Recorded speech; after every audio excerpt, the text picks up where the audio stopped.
I paint in egg tempera because it's part of that slowing down process.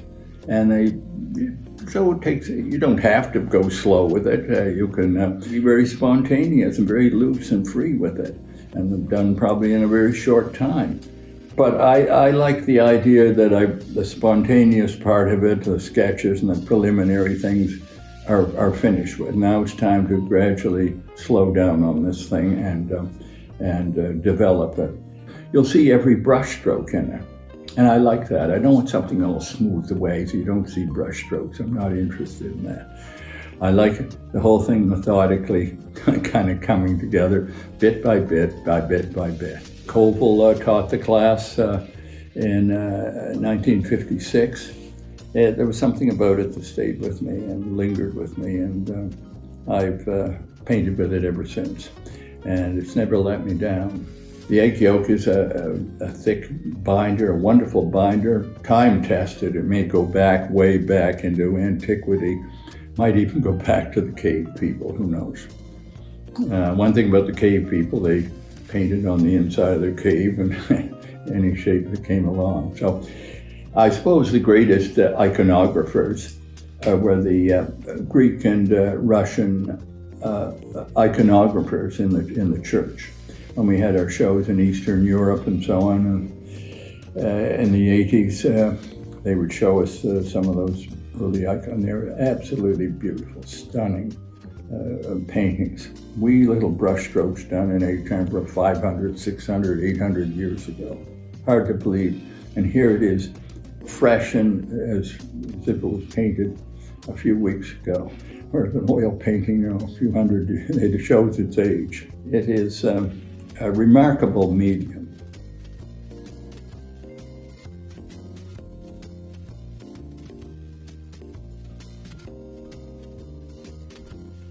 After about 1960, they're dominated with a fascination and an interest, kept building, and a belief in the idea that the artist should be creating the form he paints on. I kind of turned a corner about the working in the rectangle. To me, it was irrelevant. It became a drag on things. It was an imposition that, oh yeah, you can have it square, you can have it vertical, and that's about the end of it. As soon as the artist starts to create a form that relates, then it's a whole new ballgame. It's kind of a quantum leap for painting. The rectangle in itself is not, as far as I'm concerned, no matter what the Greeks do with their golden sections and section rectangles, is not, to me, it's not a significant form, as Clive Bell would call it. It's nothing. It doesn't play the part. Speaking to painters that I've known, they like the rectangles, they don't see it anymore. Well, there's something wrong with that. Don't see it anymore?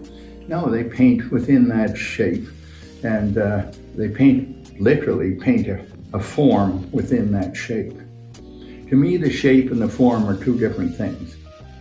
The shape I refer to the rectangle, and it relates outward, not inward. It relates to the doors and windows that are all around it, hanging around the wall, and it doesn't relate to what's inside. As a matter of fact, almost always I've seen, even in the watercolors I do again and again and again, there's a disconnect between a rectangle and, say, a drawing I've done in the woods. There's no connection between this shape and the woods. Just a place to chop it off on all four sides. So I didn't like that a lot. So I think I developed the idea that the artist should be the one to be able to create the form they want that relates directly to what the painted expression within that delineated form that they're creating. Then the panel or the form or the canvas, whatever you want to call it, becomes a work of art, because the artist is attempting a perfection, is attempting an expression, and is attempting to do something unique that will then, you might say, partner with, marry with, whatever you want to call it, with some idea they have in their head for a painting, for a creation, a painted expression, as I might call it. And then the two, form and painting, become one. Whereas the rectangle and the painting can never become one. Very rarely, there are a few painters, the rectangle's ideal for them. That's, they're working hard. And a lot of the non-objective painters that I've seen that just paint mainly, they're painting basically a pattern, and it works very well in the form, different forms.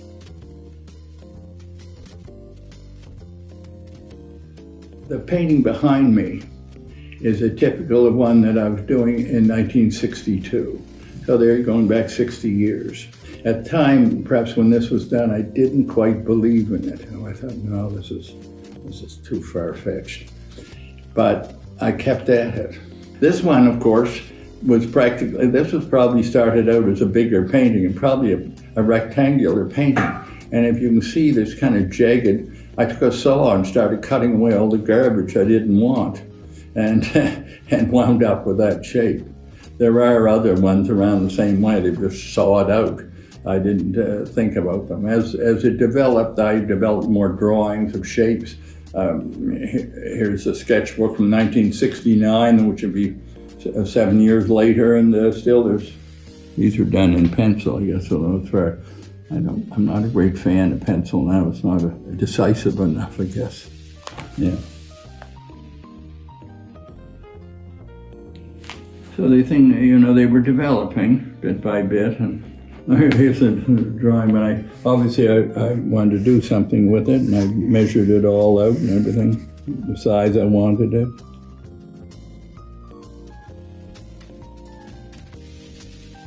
I started to see, and I still use rectangles all the time. The watercolors I do are all in rectangles. But they're always a means to an end, just as these sketchbooks. Here's this current one, here's a drawing up in the woods. It's in a rectangular book. But these are a means to an end. They're not the end in themselves.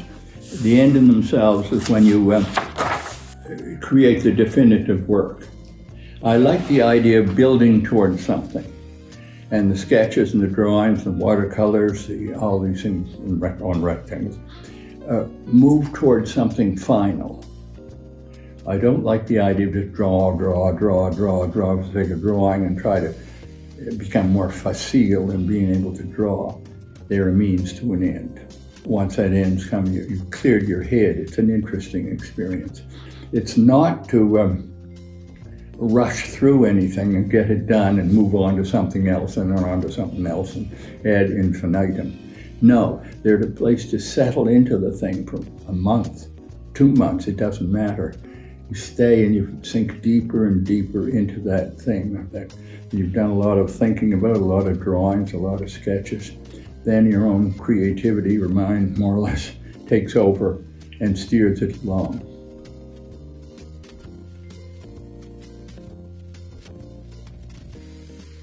The final painting, or the definitive painting, has a life, it develops a life of its own. The sketches don't quite have that. They're, as I say, they're on a path toward an end, so they're kind of the workhorses that deliver this something. This life of its own is interesting because you see it developing in the painting. As the painting starts, and I have all the sketches around, you might say I'm the boss. This tree will go here, that'll go there, the lake will go here, this person walking through here. And the thing slowly comes together. And somewhere, vaguely, about halfway, the thing starts to come to life. And I'm no longer the boss, it's the boss. And the painting, literally, starts to tell me, Tom, you gotta fix the drawing on this person's foot. It's crazy, looks like hell. You gotta do this, you better put some more blue in the sky or fix the water. It's not right, it's crazy. Doesn't jive. Fix it, for heaven's sake. So I fix it. And it goes on, ordering me. And then this life of its own becomes clearer and sharper. And the odd thing is, I say, this isn't what I started out to do. I started out to have the vision in my mind's eye of something else, so perfect. The vision is an interesting thing. It's not so much a spiritual thing, but it is, I think, and I believe, it is about as close to the divine as I ever get or will get. And that perfection in your mind's eye from all the drawings and sketches you have is so good. It's a bit haunting to say, why would that be so good and I couldn't do it? You can keep it hold it in your mind's eye, but you can't hold it in your hand. You can't have the painting there in your hand. It just can't be done. So it's as I say, a touch of the divine somewhere along the line. And then this painting with the life so has a strange, it starts to turn on me and I turn on it. And we kind of really you might say the divorce is messy because we kind of are fed up with each other. I look upon it as, generally speaking, as a bit of a failure because it didn't live up to my great ideas I had. But what I don't recognize is that it has a life of its own. And I would say to any artist, it's always better than you think it is. And that's what happens with my own work. It's always better than I think it is. That's proven or paid out by somebody who said, I have a painting of yours, Tom. Would you like to see it? And suddenly I see this painting I did 20 years ago. I'd have forgotten all about it. And I look at it and I said, well, the darn thing isn't half bad. When I finished it and we parted company, I said, get out of here, get out of my life, and I don't want to ever see you again. But it is odd. At first I don't like it, then I see it after 20 years later. Well, let's be friends anyway, if nothing more. But for me, realism is what fascinates me, and it's not. I'm not interested in my paintings looking like a photograph either. It has to be my way of doing it. I don't want some outside force telling me, oh no, it's got to go this way, it's got to go that way, it's got to look this way. I don't like that way. It's got to look like me, and it's got to fail. My brand of failing, and failing, of course. And I would say this to anybody, as far as artists go, failing is a bigger part of your art than you realize. It's a kind of one of those quiet little things that might haunt you in a way. I didn't get that quite right. You see it in, I see it in my teacher's work, and it works. Alec might have didn't quite, some people say, well, Alec didn't know how to draw hands, but it doesn't matter, he makes it work. And I like that, and I have my own brand of failing. You might notice over here there's bundles of drawings. There's no book form to them, they're bundled and tied up and so on. So they parallel the development of the creative form. I call it the creative form because the artist does it. And they were an absolute must for me. Some people don't want to draw that much, but for me, there's no pretty little finished pictures in them, let's put it that way.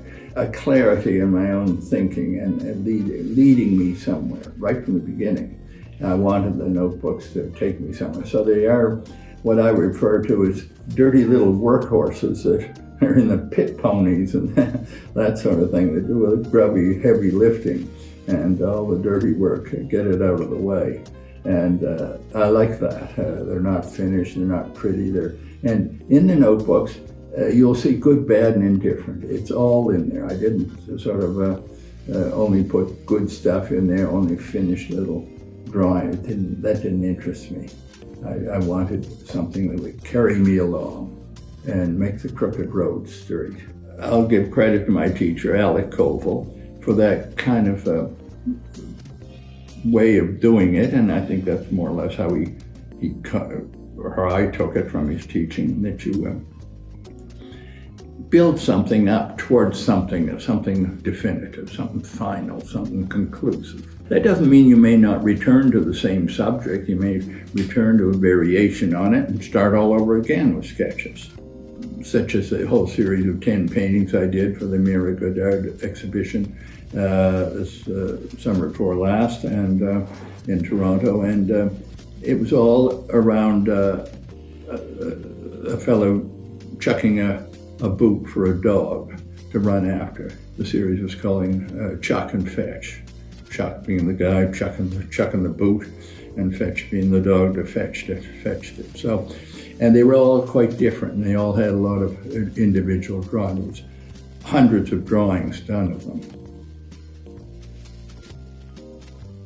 There's dozens of drawings of them, of the dogs. And a lot of little sketches and so on, small little, I'll often do tiny little paintings.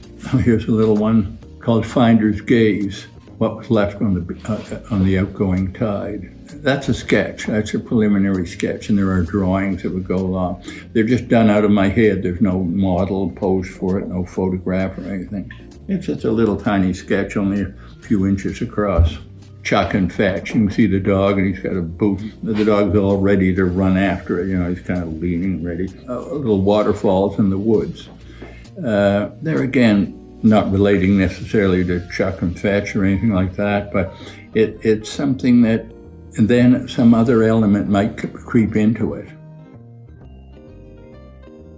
There are two shapes, and one you see part where the lighthouse is, and the other part you see the bushes and the other end of the island, that sort of thing. And then this shape holds the whole thing, this kind of tapered shape. Yeah. 10 years ago, 2011. All of the paintings have this kind of writing. Some of the watercolors I'll write on as well. But they're part of the history of the whole thing.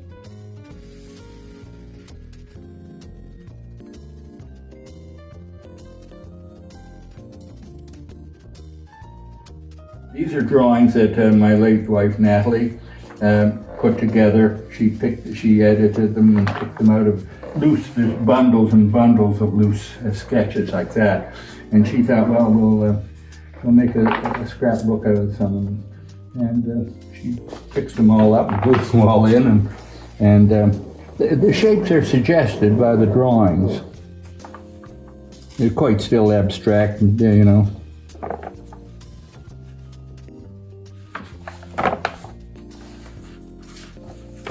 '62, 65, yeah, it covers a few years. 1963. They're all done from my imagination. There's no models or such.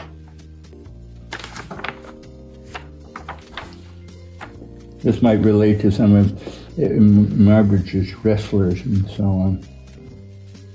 That's a use of a photograph there, that's for sure.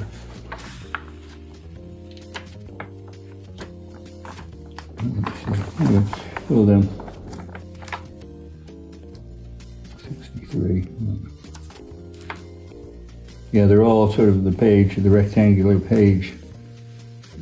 But you can see even in these drawings, the rectangle page has nothing to do with what's in it. If you wanted to start to shape it, you might have to do something else. I don't know quite what you do. Anyway, the artist in his studio painting.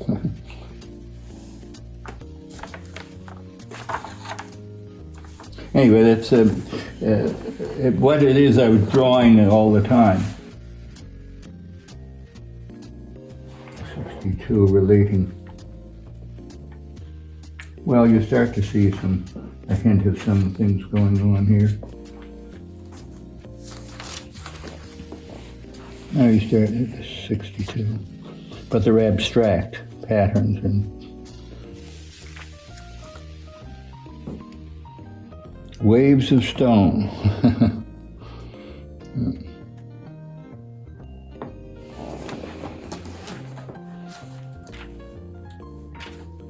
You can sort of see shapes forming here too.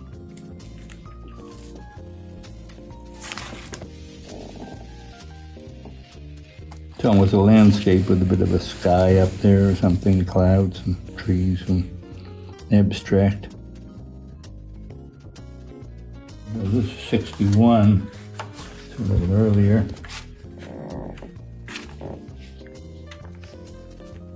Figures, well, even in the figures you start to see the shapes creeping in. There's a Christmas card we did. We used to make our own little cards. Christmas 1961.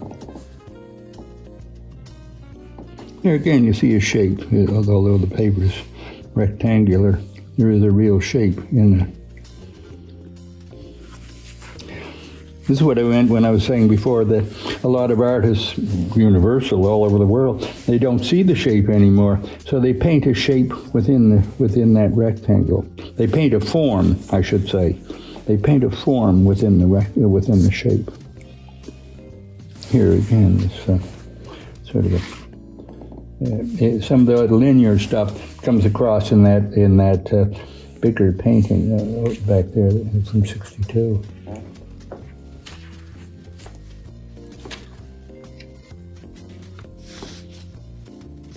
The figures, too, have all sorts of forms to them, too.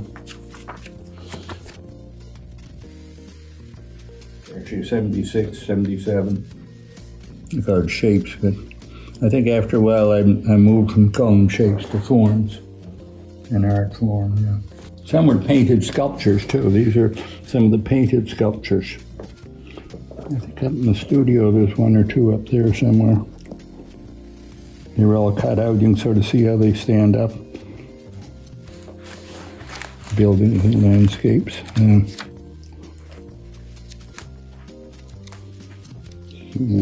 Here's some sort of profiles of some of the shapes with a sort of undulating surface. So it's not just flat. It kind of bulges in and out, and it gives, when you paint on it and it moves, it gives a movement to if you move slightly, this thing moves too. It kind of undulates with it. So it kind of, in a strange way, it adds action to the painting. Here at the cross section, you can see how it kind of goes up and down around painting. I did some with skies on them and stuff like that, clouds. Well, anyway, they running.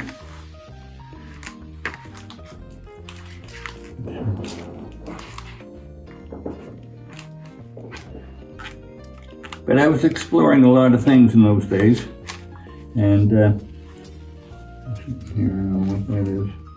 Sketch sheet cut out.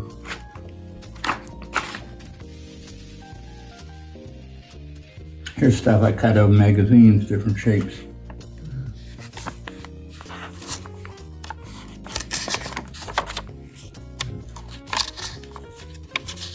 Land, water, sky, or something, I don't know.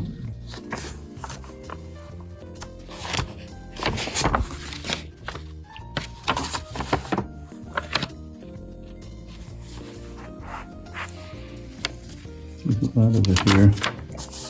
1975. Yeah. It's 46 years ago or whatever. Flock of birds or something flying through the sky. cut out experiments.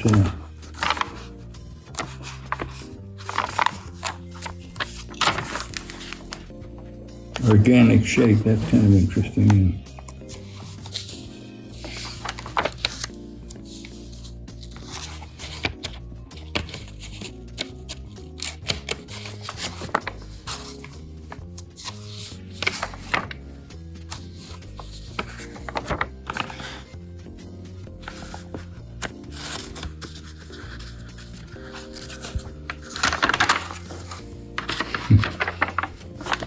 This one's a little bit off balance, you know. It's there's the, you might say, the horizon line, so it's gives it some stability, but it adds action to it to be off balance.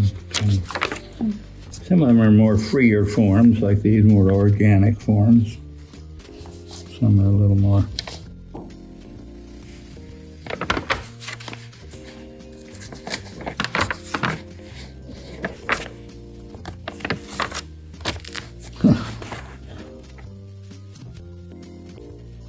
Clyde Bell's idea, back in the 20s, I think he came up with this term, significant form. And the significant form is something the artist creates and is stimulated with something he may see in reality. Who knows what? It might be trees or something, but he sees the form of them rather than the subject.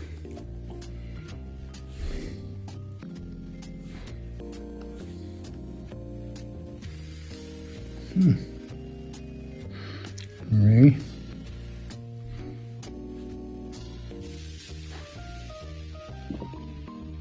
hat, boots.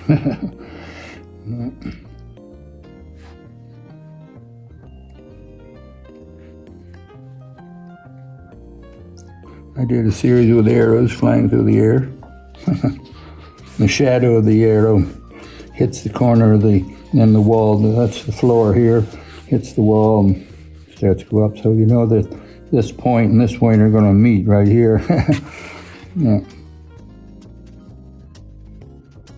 You can see as I go through, it's not so much a fascination with painting any pretty little pictures as much as kind of a means to an end. Got a lot of self-portraits here. I need that. There's still life things.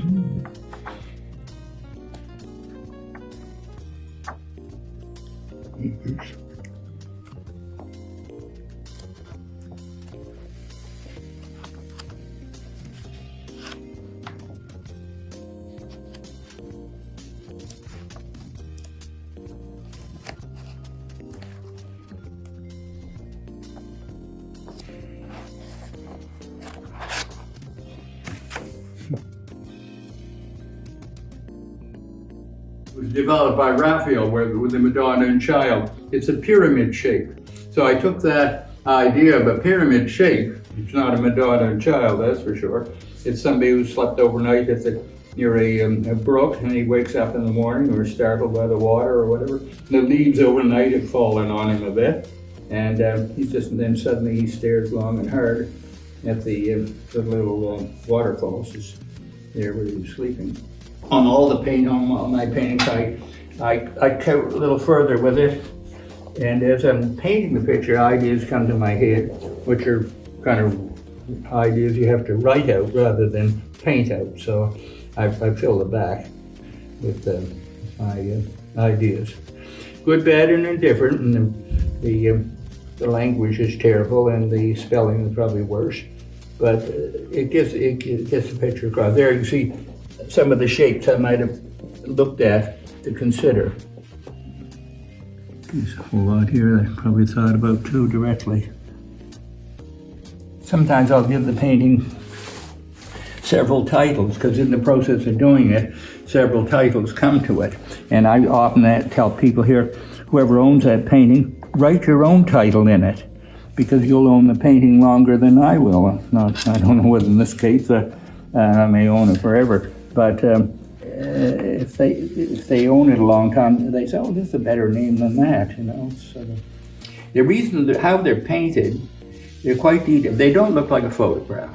I'm not interested in them looking like a photograph. That's good for a lot of people, and they do a great job. But no problem. I enjoy painting it this way because it all comes out of me. The figure, for the most part, it's not a real figure. When we go out in the studio, I'll show you the lay figure laying on the floor up there. And that's just a dummy figure, life size. And he poses for me all the time. He's quiet and doesn't complain, doesn't ask for anything, keeps his mouth shut. But the idea of painting this way keeps me with it longer and longer. And in many ways, I never finish a painting. I just go slower and slower and slower at it. I could take this upstairs this afternoon and mix up some egg tin and start friggin' with it. It may be disastrous for you. Perhaps I should leave it alone. One nice thing about egg tempera, when it's first done, it's quite, the color hasn't really developed or hasn't aged properly. It's got to age a short bit, depending on the egg. Some are thick and oily and some are thin and watery, and the oily ones might take a longer, but a month or so, 2 months, 3 months after it's done, it actually looks better. The luminosity and the opalescence have improved. It becomes literally a better looking painting, and that's what happened here. When you look up close, the paintings have a lovely luminous quality to them. That's what makes egg tempera. There's no varnish on it or anything like that. It's just bare the way they are. And that's what makes egg tempera so appealing, I think, to temperament. It's such a beautiful medium.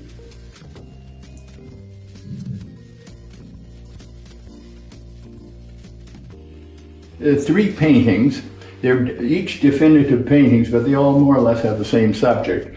Somebody looking at the sunrise or sunset, and sunglasses on and so on, the light bouncing off of it.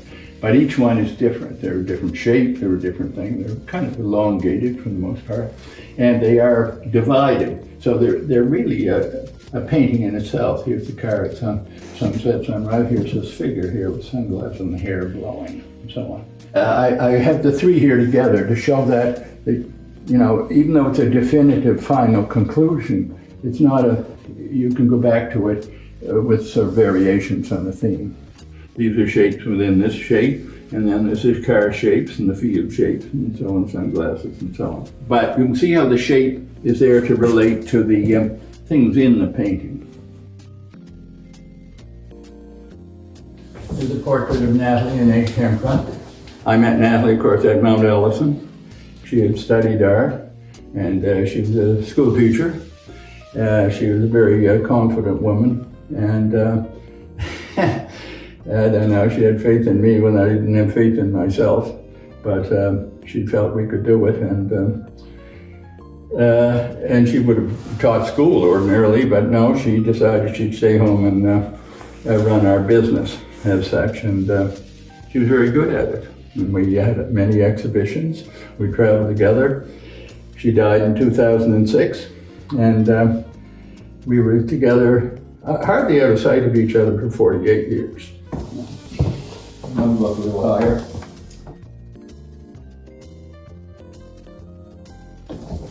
This is where I spend my days, up here. And I love it. As soon as I get up here, I go through a transformation and thinking, it's gigantic in many ways, I guess, as artists at studios go. And there's paintings here go way, way back. There's a painting here that's painted 45 years ago. I mean, it may beg the question when you see a painting done 45 years ago, and you see another one over here that I did perhaps 7 or 8 years ago.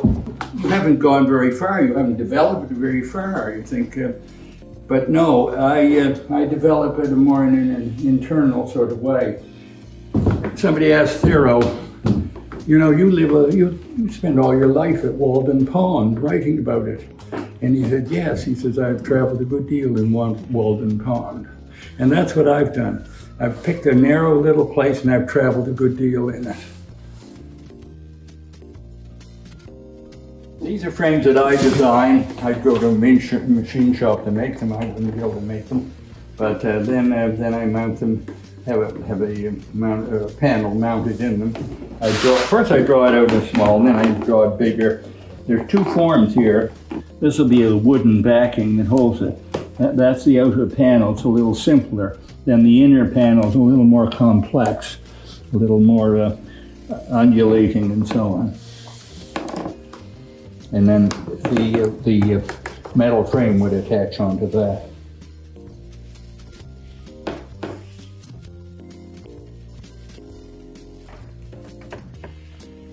And then we can turn it around and show you the back. Why I use this shape and so on and so forth. It's all part of the creative process, staying with the thing longer and longer. Yeah, small little ones.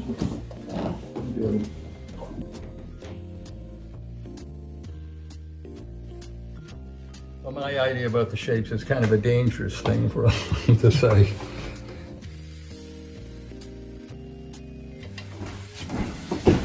You see there, you can sort of see how it, you know, sort of you get the edge of it. And then you see how the wood kind of flows in and out.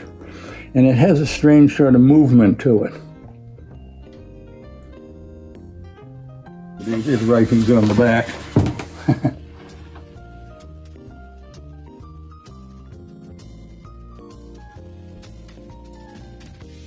Sketches that we talked about.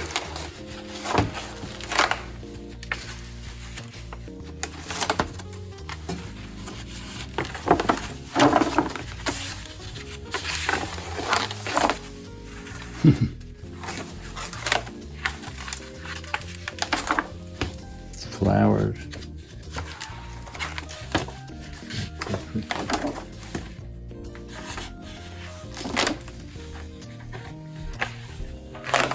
Here's some of the sketches for the chuck and fetch.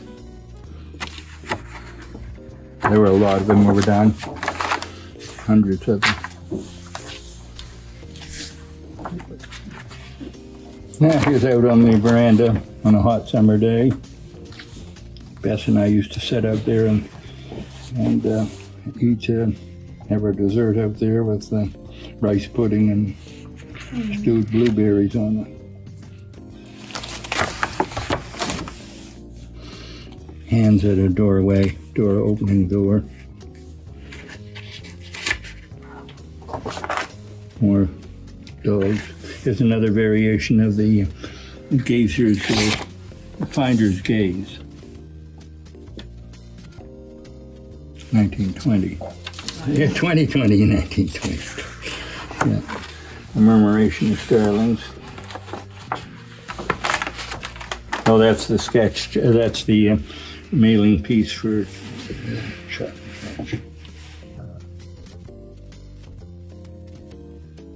2018, I don't know.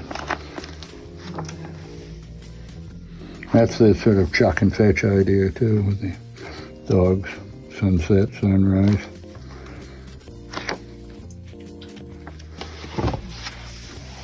Little car. Get an idea how small they are by my hand here, you know. It's they're tiny little, but very, very meticulously finished. It's part of that process of. Here's a variation on the ones you saw downstairs with the car and the sunrise or sunset.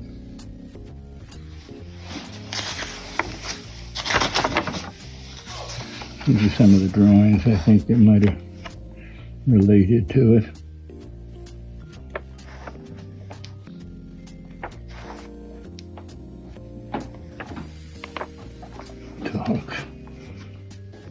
Now here's a figure, you're looking down on it.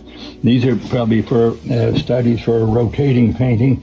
A figure walking through the falling leaves and stuff. And that's about all there will be to it.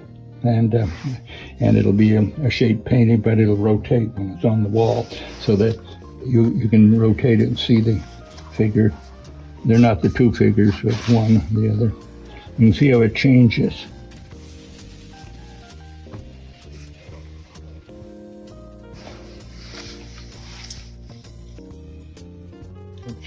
The forms have led me to this variations, these undulating forms, and the idea of the rotating paintings, whether you're looking straight down or straight up through the trees.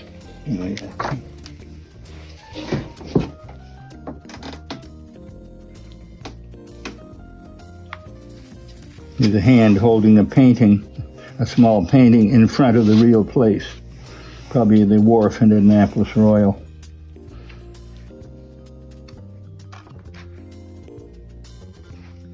Here's a hand holding the door open, a dog looking at a wharf or something. But you can see they're kind of workhorses. They're leading me along. It leads me page after page after page.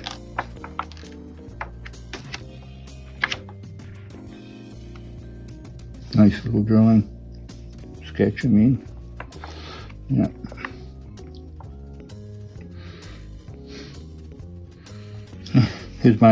Here's the lips all tied up with string or something. I don't know what it is.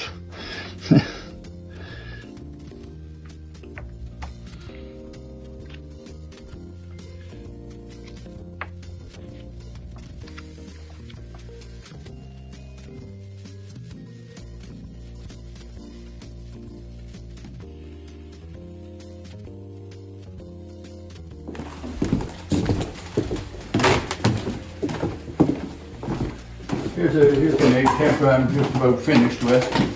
Here's the sketch, the pencil drawing for it. And I made a tracing of that, and then with an improvised kind of a carbon transfer, I laid it wasn't carbon paper, it was regular pigment with water washed on the back paper and dried, and then laid down and used as carbon paper. Then I lay my tracing paper onto the panel, which is all made and all ready. Then I trace it around it, just the fundamental things, the lines, the hands, stick, and so on.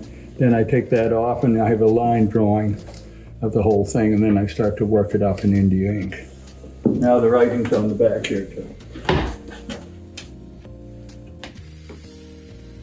This is fairly, well, it is a fairly new painting. A lot of it hasn't really aged properly yet, so the luminosity and the opalescence are complete. It's a bit of a jumble here, but I like a jumble. Yeah.